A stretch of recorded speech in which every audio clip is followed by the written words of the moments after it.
আজ রাজ্যের ৮টি লোকসভা কেন্দ্র, সেই লোকসভা কেন্দ্রগুলিতে ভোট গ্রহণ প্রক্রিয়া রয়েছে এবং সকাল ৭টা থেকে সেই ভোট গ্রহণ প্রক্রিয়া শুরু হয়েছে। আমাদের প্রত্যেকটি কেন্দ্রে নজর রয়েছে এবং এই মুহূর্তে আমরা নজর রাখবো সরাসরি বোলপুর যে লোকসভা কেন্দ্র রয়েছে সেখানে। বোলপুর থেকে রয়েছেন আমাদের প্রতিনিধি মনা বীরবংশী। মনা, এই মুহূর্তে তুমি ঠিক কোথায় দাঁড়িয়ে রয়েছো? সেখানে কি ইতিমধ্যেই ভোট গ্রহণ প্রক্রিয়া শুরু হয়ে গিয়েছে? সামগ্রিক ছবিটা ঠিক কি?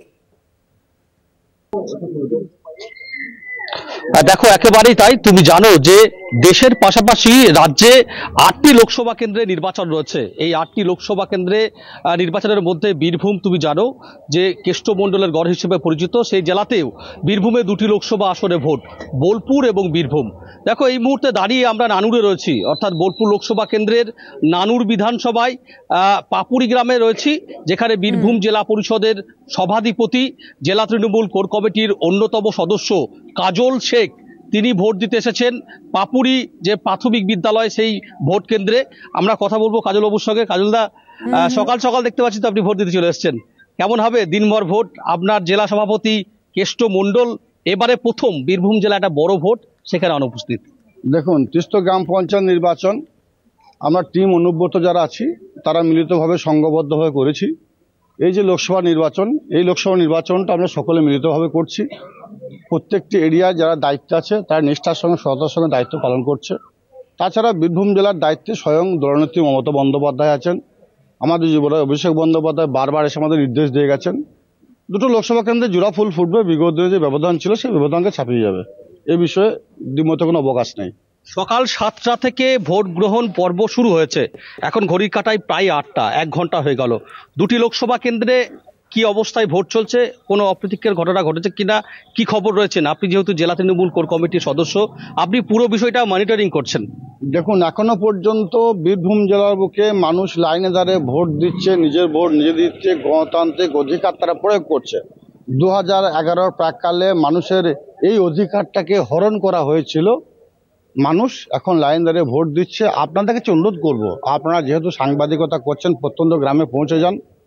সারা বীরভূম জেলার বুকে প্রত্যেকটি বুথে না পৌঁছাতে পারলেও ম্যাক্সিমাম বুথে আমরা অবশ্যই যাবেন এবং গিয়ে মানুষ যে লাইন দাঁড়িয়ে ভোট দিয়ে স্বতঃস্ফূর্ত ভোট দিচ্ছে তাদের মধ্যে যে একটা আনন্দ, উদ্বেগ, উচ্ছ্বাস কাজ করছে এবং এটা উৎসব আকারে নিয়েছে, এটা দেখানোর জন্য অনুরোধ করবো আপনাদেরকে। কেমন ভোট হচ্ছে?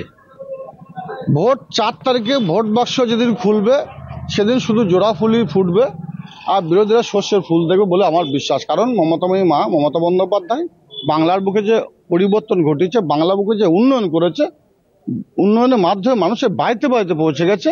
সুতরাং বীরভূম জেলার মানুষ দুহাত ভরে মমতা বন্দ্যোপাধ্যায়, অভিষেক বন্দ্যোপাধ্যায়, মমতা প্রার্থীতে আশীর্বাদ করবে। খেলা কি হচ্ছে না? খেলা কেমন খেলেন? খেলার মতো কোনো খেলাড়ি এখনো দেখতে পাচ্ছি না। আমি আগে অনুরোধ করেছিলাম, অবশ্যই মনে সবাইকে আহ্বান জানিয়েছিলাম, যদি কারো খেলা। ধন্যবাদ তোমায়। আমাদের সঙ্গে ছিলেন সরাসরি আমাদের প্রতিনিধি মনা বীরবংশী।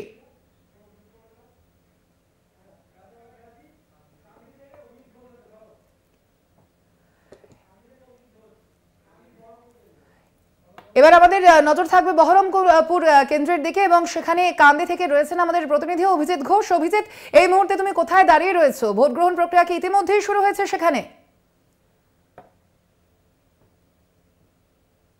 একদমই তাই স্বর্ণালী। দেখো যে সকাল 7টায় যে নির্ধারিত সময়ে কিন্তু ভোট গ্রহণ পর্ব শুরু হয়েছে। ভোট গ্রহণ পর্ব শুরু হতেই কিন্তু বেশ কিছু জায়গায় ইভিএম সমস্যা দেখা দিয়েছিল। এছাড়াও কিন্তু যে রাজ্যের শাসক দল রয়েছে তৃণমূল, তাদের বিরুদ্ধে কিন্তু একাধিক জায়গায়, যেমন 123 নম্বর বুথ আছে সালার এবং শাহাপুর বুথে এজেন্টদের ঢুকতে বাধারও কিন্তু অভিযোগ শুরু হয়েছে। অর্থাৎ ভোট শুরু হতেই কিন্তু রাজনৈতিক দলগুলোর কিন্তু অভিযোগ জমা পড়তে শুরু করেছে নির্বাচন কমিশনে। দেখো, 17,80,000 ভোটার আজকে নির্ধারণ করবে বহরমপুর লোকসভা কেন্দ্রে কে জয়ী হবেন।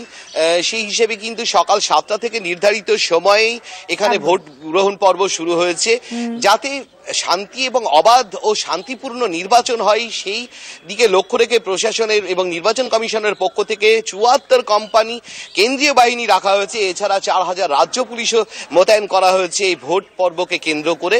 দেখো যে আমরা যে জায়গায় দাঁড়িয়ে আছি, কান্দির যে 151 নম্বর যে বুথ নিমা প্রাথমিক বিদ্যালয়ে, সেখানেও কিন্তু যে সমস্ত ভোটাররা রয়েছেন তারা কিন্তু সকাল থেকেই লম্বা লাইন দিয়েছেন এখানে। এখানে কিন্তু 4 জন কেন্দ্রীয় বাহিনী জওয়ানও রয়েছে। বুথ প্রিমিসেস যেখানে রয়েছে সেখানে সাধারণ মানুষকে একদম তাদের আইডেন্টিটি দেখিয়ে তবেই প্রবেশ করার অনুমতি দেওয়া হচ্ছে। বুথের আশপাশ এলাকায় মানে 100 মিটার যে চত্বর পর্যন্ত যে 144 ধারা জারি করা হয়েছে সেখানেও যাতে কোনো রকম জমায়েত না হয় সেদিকেও কিন্তু লক্ষ্য রাখা হয়েছে। শুধুমাত্র সাধারণ ভোটারদের জন্যই নয়, দেখো যে যাতে যে বুথ লেভেল অফিসার যিনি রয়েছেন তিনিও কিন্তু বুথ থেকে যথেষ্টই দূরে সেখানে রাখা হয়েছে। কারণ হচ্ছে যে দেখো যে বুথ লেভেল অফিসারের কাছ থেকে অনেকে টোকেন স্লিপ যেটা আছে নির্বাচন কমিশনের পক্ষ থেকে যে স্লিপ দেওয়ার ব্যবস্থা করা হয় সেটা নিতে যাতে সেখানেও ভিড় জমাতে পারে, ফলে বুথের থেকে যথেষ্ট দূরত্বে কিন্তু তাদেরকেও রাখা হয়েছে। মুর্শিদাবাদের ভোট মানে কিন্তু একটা আতঙ্কের পরিবেশ, এমনটাই কিন্তু আবহ তৈরি হয়ে থাকে। দেখো যে তবে লোকসভা নির্বাচনের ক্ষেত্রে 2024-এর যে লোকসভা নির্বাচন রয়েছে তাতে যাতে কোনো রকম অপ্রীতিকর ঘটনা না ঘটে সেদিকে প্রশাসন এবং নির্বাচন কমিশন কিন্তু সজাগ দৃষ্টি রেখেছে। রাজ্য পুলিশ মোতায়েন রয়েছে। আপাতত ধন্যবাদ তোমায় অভিজিৎ। আমাদের সঙ্গে সরাসরি কান্দি থেকে ছিলেন আমাদের প্রতিনিধি অভিজিৎ ঘোষ।